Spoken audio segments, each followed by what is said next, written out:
Blessed are you who believed that God's promise would be fulfilled, even when there was no sign that it actually would.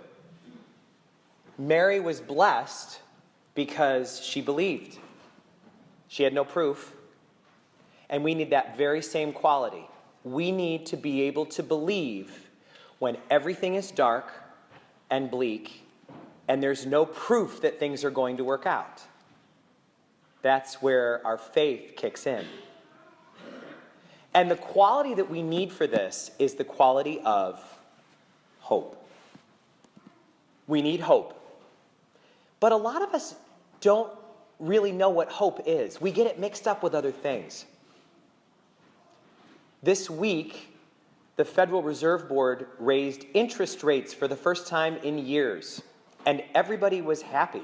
It's kind of a funny world, isn't it? When the rates go up, everyone was happy. But they're happy because it means that the economy is getting better. And I was listening to the news, and there was an economist there who was saying, you know, our growth has outpaced all of the projections the past few quarters. I have a lot of hope now for the U.S. economy. But that's not hope. That's more of like an observation that things are going better. And now that this economist had some evidence that things are going better, now he has hope. That's not hope. Hope is what was needed back in 2009 when the recession started. And people lost their retirement like that. People weren't sure how they were going to put their kids through school. People saw everything that they worked for in crisis. That was when they needed hope. Hope is the voice that says to you in the bad moment, Lord, I know things are bad right now, but I know that you did not bring me this far just to let me down now. You're not going to abandon me now. You've been there all along. I do not believe that you are going to abandon me when I need you most. I don't believe it. Back in the days of apartheid in South Africa, there was an old widow, a black woman, who worked as a seamstress and only made $2.50 a week. But she was very frugal, and so she was still able to put away a little bit every week. And over time, she saved enough money to buy 400 bricks so that she could put an addition onto her house.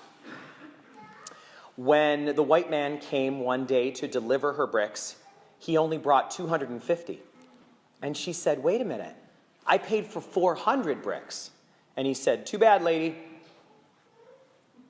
And when she composed herself, she said, okay, but I want you to know that I believe in a God who watches out for widows like me.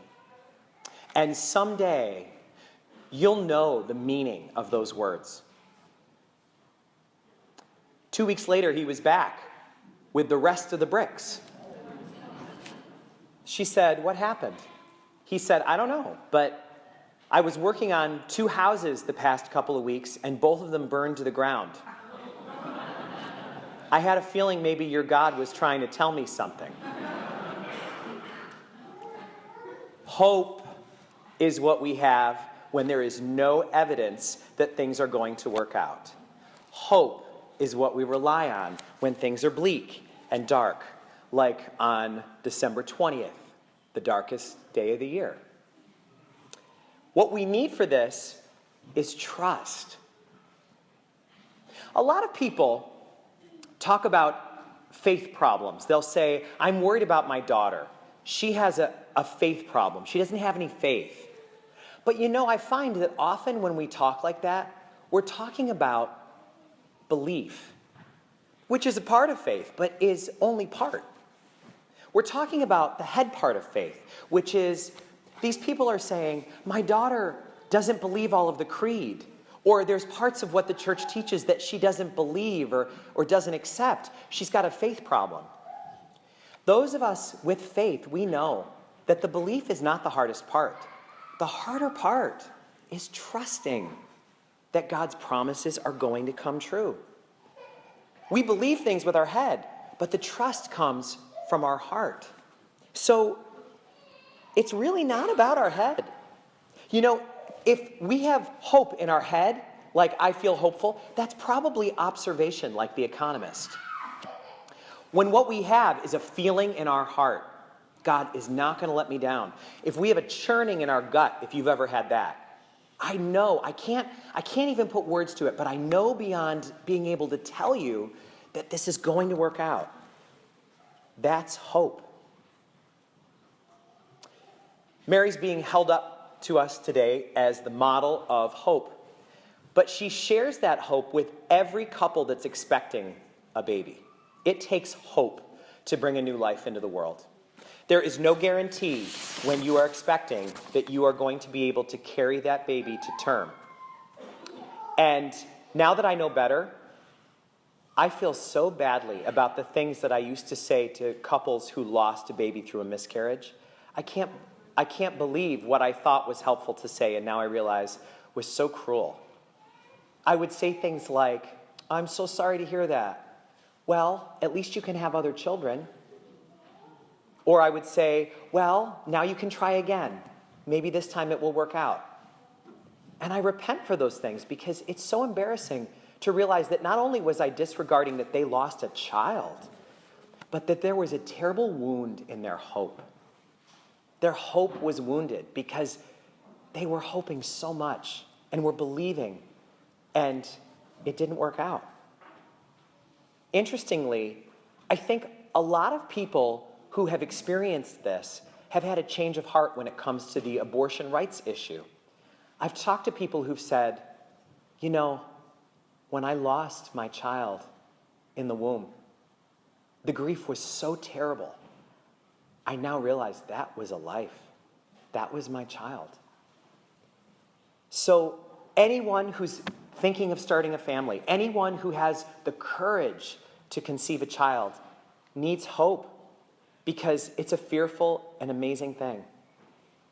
And that's why whenever that fear knocks on our door, we have to let faith go and answer it. When fear knocks, faith's got to answer the door. So this week, our task is clear. We have to nourish and cultivate our hope. Christmas is coming, but it's not hope to say that, because we know it's going to come. As a matter of fact, if you have as many things left to do as I do, you may not want it to come this week. You might like just a little more time, but we don't have that.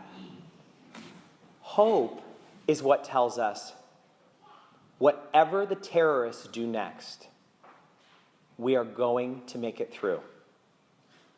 Hope says, I don't know how I'm going to get through this Christmas after the loss that I've suffered, but God didn't bring me this far to let me go now. Hope says, even if my teenager does get into trouble, does get into drugs, or have some problem with the law, we are going to make it through. Hope says, I'm really upset that my adult children don't go to church anymore, but I know that God is with them. I know that God has a plan. The prophet Zechariah says, we need to become prisoners of hope. Locked in hope, unable to get away from it. And we're not talking about the Green Correctional Facility here. We're talking about finding ways that it's impossible for us to no longer have hope. Finding ways that we can't escape the hope that's been given to us. Pope Francis was talking about hope recently, and he said, whenever you find Christians, you always find hope. In fact, he said, if you meet a Christian who doesn't have hope, don't believe them. They're not a Christian. He said maybe they used to be, but they're not now. You can't be a Christian without hope. Hope is our trademark. And his final statement was something that he says to us as a firm father, but a loving one too.